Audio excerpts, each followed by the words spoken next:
throwaway for obvious reasons.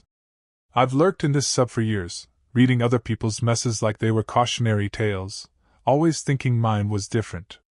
It wasn't. This happened a few summers ago at a local festival, the kind with food trucks, live music, cheap beer, and a crowd so dense you forget where your own body ends and someone else's begins. That crowd hid me. What it didn't hide was the feeling that followed. I'm William. I'm not proud of what I did, and I'm not here for absolution. I'm here because the memory still shows up uninvited, usually when things are quiet. The crime itself wasn't violent, but it crossed a line I can't uncross. At the time, I told myself it was necessity mixed with opportunity. I was broke, recently laid off, and already carrying a low-grade resentment toward people who looked like they were doing better than me. A festival full of distracted, happy strangers felt like a pressure valve waiting to be twisted.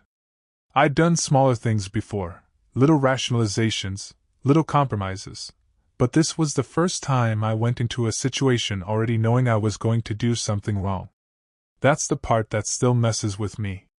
Not the act itself, but the moment before, when I decided the rules didn't apply to me that day. I didn't wake up that morning thinking, today's the day I become this version of myself. It was quieter than that. More like a dull acceptance. I checked my bank account, stared at the number like it might change out of pity, and then looked at the festival flyer taped to my fridge. I'd planned to go anyway, free entry, cheap distractions, but that's when the idea stopped being abstract. Preparation sounds dramatic, like blueprints and rehearsals, but mine was mostly mental. I told myself what I wasn't going to do. I wasn't going to hurt anyone. I wasn't going to take anything sentimental. I wasn't going to be greedy. Those rules made it feel controlled, almost ethical in a warped way. I dressed to blend in, nothing memorable, nothing that screamed for attention. Comfortable shoes, light jacket, empty pockets. I kept telling myself I was just going to observe first. On the bus ride there, I ran through scenarios I hoped wouldn't happen. What if someone noticed? What if I froze? What if I went too far? I also rehearsed the lies I'd tell myself afterward, the ones that would let me sleep. It's strange how much effort goes into justifying something before it even happens. By the time I stepped off the bus and heard the music in the distance, I'd already crossed the line internally. Everything else was just logistics catching up. The festival was already in full swing when I got there. Music bleeding from two different stages, kids running with sticky hands, adults pretending they weren't checking their phones every 5 minutes. The smell of fried food and spilled beer hung in the air like a fog. It was chaos, but the friendly kind, the kind people trust. That's what struck me first, how open everyone was. Bags slung loose over shoulders, phones sticking halfway out of back pockets, wallets bulging like they wanted to be seen. People were laughing, bumping into strangers, apologizing without really looking. No one was guarded. Why would they be? This was supposed to be safe. I did what I told myself I'd do, I observed. I walked slow, let the current of people carry me. I stood near a stage and pretended to care about the band. I waited in line for a drink I didn't really want. All the while, my brain was running on 2 tracks, one cataloging details, the other screaming that I could still leave. That this wasn't set in stone yet. Every time I thought about turning back, something else pulled me deeper. The anonymity was intoxicating. I wasn't William with a resume gap and overdue bills. I was just another face in the crowd. And the crowd was big enough to swallow me whole. There was a moment, small, almost forgettable, when observing turned into deciding. I was standing near a cluster of picnic tables, pretending to scroll through my phone, when I noticed how easy it would be. Not how easy, just that it was. People leaning in close to hear each other, bodies pressed together, attention scattered in 100 directions. I felt this shift inside me, like a switch being flipped. My heart rate picked up, and not in a panic way, more like anticipation. I remember thinking, if I don't do it now, I never will. That thought scared me more than it should have, because it felt true. I set a few boundaries in my head one last time, like they were guardrails instead of excuses. One time. One person. Then I'm done. I told myself I wasn't targeting anyone specific, which somehow made it feel less personal, less cruel. It's amazing how the brain can sand down the sharp edges of a bad idea if you give it enough room. The music swelled from the stage nearby, the crowd surged forward, and I moved with it. I wasn't shaking anymore. I was focused. Calm even. That calmness, that's what I think about now. Not the act itself, but how normal it felt in the moment, like I'd done this 1,000 times before instead of none at all. I won't get into mechanics. Not because I'm protecting anyone, but because that's not what this story is really about. What matters is how fast everything happened once I committed internally. 1 second I was just another person swaying to music, the next I was doing the thing I told myself I could control. The crowd did exactly what crowds do, they shifted, pressed, distracted. Someone laughed too loudly near my ear, someone else spilled a drink and cursed, and all of it folded into this strange cover of normalcy. No alarms. No sudden spotlight. Just noise and movement and me, trying to look like I belonged there. There was a brief snag, something didn't go as smoothly as I expected, and my stomach dropped hard. For a split second, I was sure I'd been noticed. I remember the heat rushing to my face, my hands feeling too large, too obvious. But then the moment passed. The person I was closest to kept talking, completely unaware, and the music swallowed the tension whole. That's when it hit me, I'd crossed the point of no return. Whatever happened next, I couldn't pretend this was still hypothetical. The crowd hadn't just hidden me, it had made me brave in the worst possible way. What messed with me most was how nothing happened. No shout. No sudden accusation. No hand on my shoulder. People just kept being people, cheering when the song hit a familiar chorus, arguing about where to eat next, living their small, happy moments completely untouched by what I'd just done in the middle of them. I drifted a few steps away, not running, not even walking fast. That felt important at the time, like speed itself could give me away. I forced my breathing to stay even, matched my pace to the people around me. I remember thinking, this is it? Like I'd expected the world to react somehow, to rebalance the scales immediately. Someone bumped into me and apologized, and I almost laughed.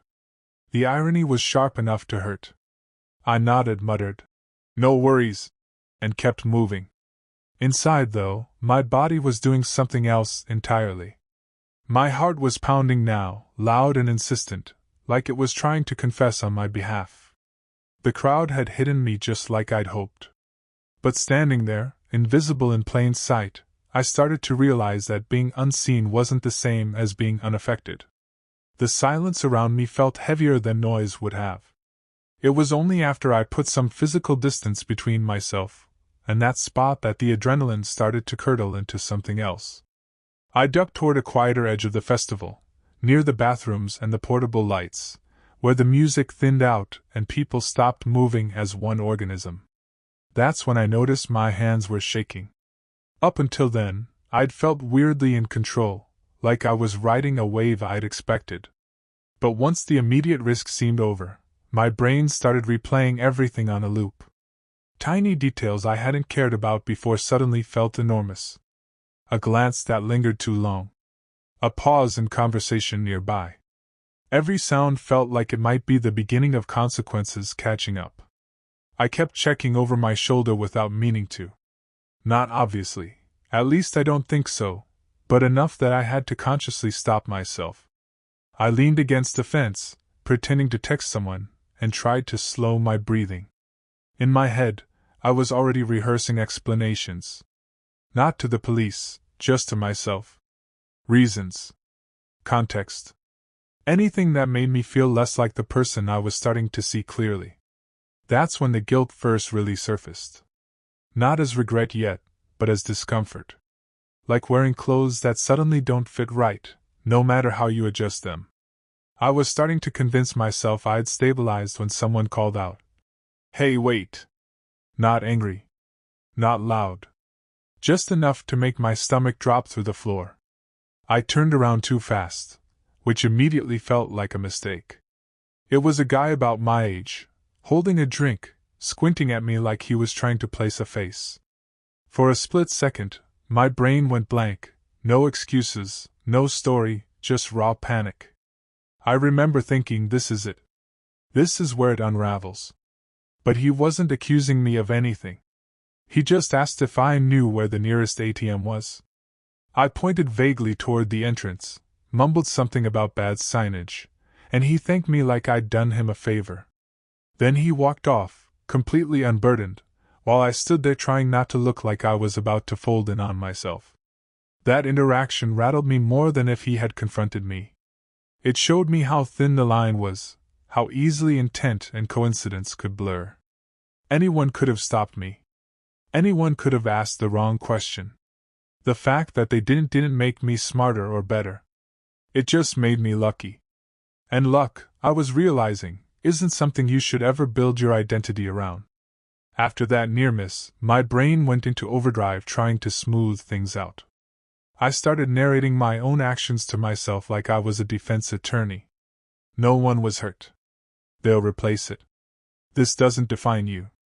Each thought landed with a hollow thud, but I kept stacking them anyway, hoping one would finally hold.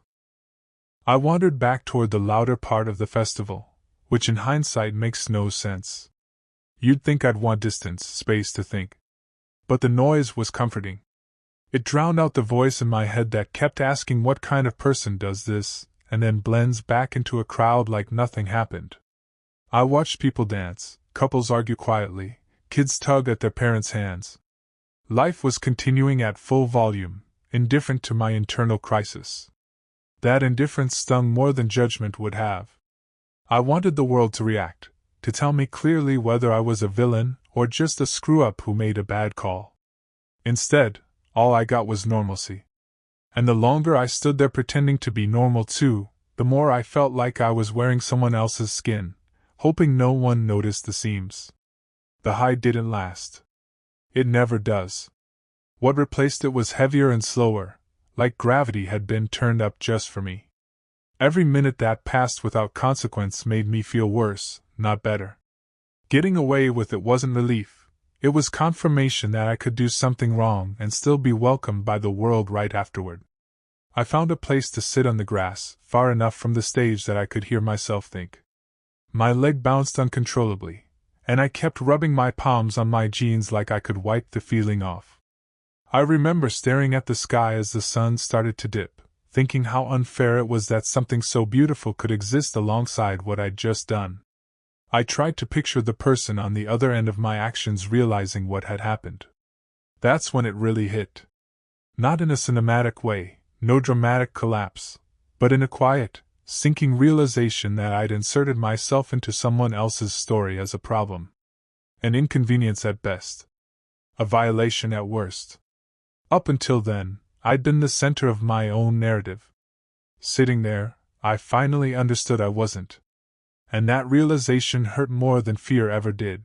I didn't make a dramatic exit. No sprinting, no looking back every 2 seconds. I waited until it felt reasonable to leave, like anyone else who'd had enough noise and beer and sun. I followed the slow stream of people heading toward the exits, all of us moving in the same direction for completely different reasons. That walkout felt longer than the entire time I'd spent inside. Every step away from the festival peeled back another layer of the story I'd been telling myself. Without the music, without the press of bodies, there was nothing to hide behind. Just me and the echo of what I'd done, tagging along like an unwanted shadow. On the bus ride home, I kept my head down, watching my reflection wobble in the dark window. I looked the same.